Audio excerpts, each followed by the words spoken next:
హల్లెలూయా.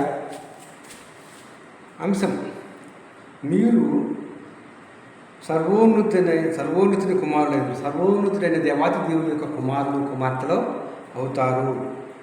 కనుక సర్వోన్నత కుమారులు ఉండాలంటే 3 లక్షణాలు కలిగి ఉండాలి.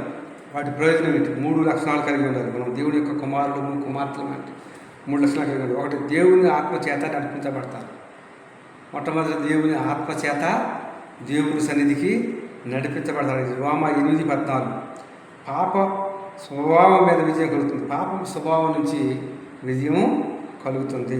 2, దేవుని ఆత్మచేత మరపెడతారు. దేవుని యొక్క ఆత్మచేత మరపెడుతున్నారు కనుక గలతీ 4:6 దేవునితో సన్నిహిత సంబంధం కలుగుతుంది. ఆత్మచేత నువ్వు ఎప్పుడైతే మొదలుపెడుతున్నావో దేవుని సన్నిహితమైన సంబంధము కలుగుతుంది. 3, దేవుని ఆత్మచేత నీతిగా జీవిస్తారు. దేవుని ఆత్మ మనలో ఉంది కనుక నీతిగా జీవిస్తారన్నట్టుగా మనము చూస్తున్నాం. గలతీ 3:24 పరలోక రాజ్యం వారసత్వం కలుగుతుంది. ఈ లోకంలో పరలోక రాజ్యం వారసత్వము కలుగుతుంది. ముగింపు: నిజమైన వారసత్వం అంటే కేవలం దేవుని బిడ్డను చెప్పుకోవడం కాదు.